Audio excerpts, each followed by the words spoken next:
big and connect with their people by making big business technology accessible and affordable for small business. Today on Brand Day, we're going to talk about a topic that was big for me when I was first getting started, because every single time I wanted to do something different, I had a logo. I thought it was cool. And then every time I want to do something different, it's like, oh, if I want to print a t-shirt, oh, I don't have that version. Or, oh, wait a minute, I need a horizontal version. Oh, I don't have that. So I thought today on Brand Day, it would be good to talk just a little bit, give you a primer, a highlight of the different types and versions of your logo that you may need. Now, I do not have a visual for this because I just thought of this idea today, actually. But if you want to have kind of a handout or a PDF to show you what the different types of logos I'm going to talk about today, what they are, if you want to text logo to 248-988-9099, the number right below this image on the screen, then I will send you a visual of the different types of logos so that you can be armed when you talk to your graphic designer with what you need in your bundle to really just be prepared. So with that, let's get into the content. So the first thing is, once you've identified, this talk assumes you have a logo, okay? Or you're in the market for a logo. You're at some point you need a logo, right? And what I want to do with this talk is to arm you with the ability to be able to know which versions you need, so that when you get a logo, you can get everything in one fell swoop, and then you're done and you're ready for everything that comes your way. Okay. So that's the intent of this talk. So the first thing is, you have and your logo is basically, what is it? It's a visual representation of your brand. So whether you're doing ad, maybe you're doing an ad, maybe you're doing some content, maybe you are showing up at a live event, maybe you are participating in some type of conference. It is the visual representation of your business and basically you, right? So you need a logo. Everyone would agree probably, yeah, I should have a logo. I should have a nice professional logo. But what you may not know, which I did not know at the time, is how many different variations of your logo you really need. So I had a logo, but then when I went to do the website, it's like, oh, I don't have the horizontal logo. Oh, I want to print a t-shirt. I don't have the vector logo. Oh, this particular ad is going on a page that, my logo disappears on this page. Oh, I need a light logo and a dark logo. I mean, I didn't know these things. So let's just go through them real quick. So your regular logo is what you think of. It probably has your visual. It probably has some visual representation in terms of an image. It may have a logo and your company name, perhaps. Okay. So that's your main logo. This is the one that goes on everything. It's on your website. So you may have chosen, based on design parameters, to either have a square logo or to have a more like a 500 by 500 pixel, or maybe you have a horizontal logo, depending on what more appropriately represented what you were trying to accomplish with the logo. Okay. So there's one. So there you have your square logo, but if you started with a square logo, at some point you're going to need a horizontal logo, right? You're going to need one, either because a square doesn't quite fit. If you resize a square image into a space that you really should be a horizontal image, it's going to look funny. It's going to be too small. It's not going to represent you properly, right? So you need, in addition to your square logo, you need a horizontal logo, right?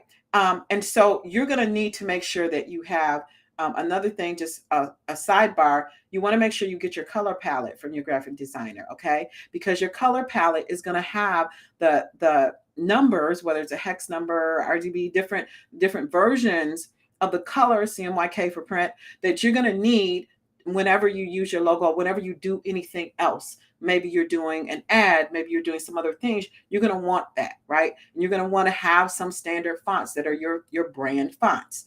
That's a sidebar, a different conversation. But okay, so you've got square, you've got horizontal. Now You also need what's called a favicon. Favicon is a little square image, which is your icon. So the image that you want to show up when someone visits your web page, that's a favicon. Favicon is a 40 by 40 size image, right? So that's different. Like you would never use that for anything else. But your web designer or your web developer is gonna need that image, or maybe they'll, I don't know, create one for you, but you're going to need that for your website, right? So we've got a square, horizontal, favicon. Now, this is what I ran into. My logo, if I wanted to put it on a light background, great. If I want to put, on a dark background, great. If I wanted to put it on a light background, not so great. So now I asked my new team member, Bard, because I asked Bard everything before I came out here. It's like, okay, how many logos do I need? Because I was just curious to see how on point I was, right? And there was one version that Bard had that I did not have, which was a black and white. I hadn't really thought about that. Some logos don't really, to me, they don't really make a good transition to color to black and white, but that's one to think about. What I had considered and what I have is more so of a version that is appropriate for a light background and a version that is appropriate for a dark background. Okay, because you can't always control if you're going to place an ad, if you're going to partner with someone and they already have some type of flyer that you're going to be a party to. You can't always control whether it's going to be a dark background or it's going to be a light background. So you really need a version of your logo that works. Maybe you design your logo so that it fits on either one. That's a great alternative. But if you don't, then you need a version that's tweaked a little that can look great on a dark background or one that can look great on a light background. Okay. So then in addition to that, if you want to go to print, say you want to do t-shirts, okay, then what you need is an image that is you need a vector image, which is an image that you can resize it into different sizes and it won't lose its scale. You know, sometimes you have an image and if you stretch it out, then it looks all stretched out and all that. That if you have a vector image, then it's not going to look like that. Okay. So in addition to making sure that, and usually, for print purposes, it's a PDF, right? But you also want to make sure that for that one, that you have a version that is at least 300 DPI, dots per inch. Because when you're doing something that's like, say it's a t-shirt, if you go to Printful someplace, they're always going to want something with a minimum of 300 DPI. And that's so that your image is not grainy and distorted and faded. When you look at it, you need a minimum of 300 DPI. So you're going to want to grab that image up front when you're getting your image, your logo made with this graphic designer. Just get all of them. And that way, no matter what needs to happen, you can move. Because here's what's going to happen if you don't. This is what happened to me.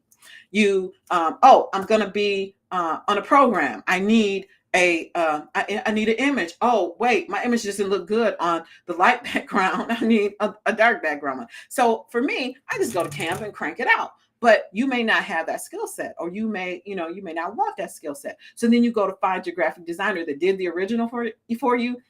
Maybe they're around and they can snap it out for you right away, but most likely they're busy.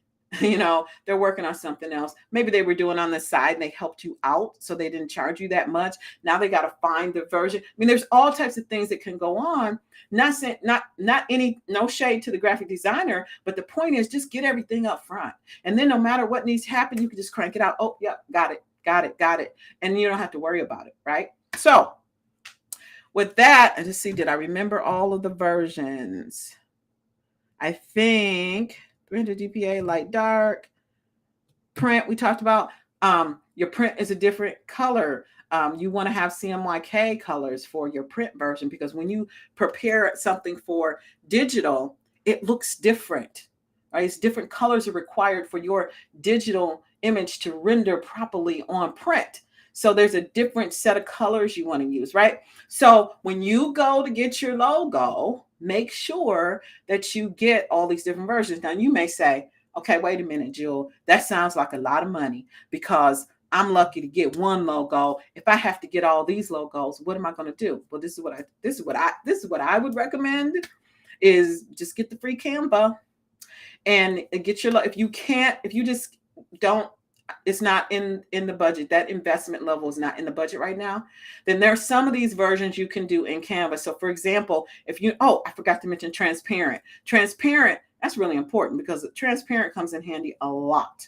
And transparent version is one without the background where just your image can show up. Make sure to get that as well. But the point is that if you have an image, a logo already, and you need, say you need a transparent, that's pretty easy to do in Canva. Like there's some things, if you want to play around with it, you can do. But if you have a graphic designer that's doing your logo, you're not going to be able to take that logo and just do a horizontal version. So it's best you just get them all at once. So anyway, I hope this has been helpful for you. I feel like I talked a really long time, but there are actually a lot of different logos to have. And again, if you want to get kind of a visual representation of the logos that I just talked about, just to kind of make sense for you, and maybe when you're having a conversation with your graphic designer, then go ahead and text logo to 248-988-9099 and I will hook you up. Okay. All right. So I hope that, again, I hope that was helpful for you. I hope that brought value. If it did, definitely share the video, and I will check you out next time on Lunch with Jewel. Bye for now.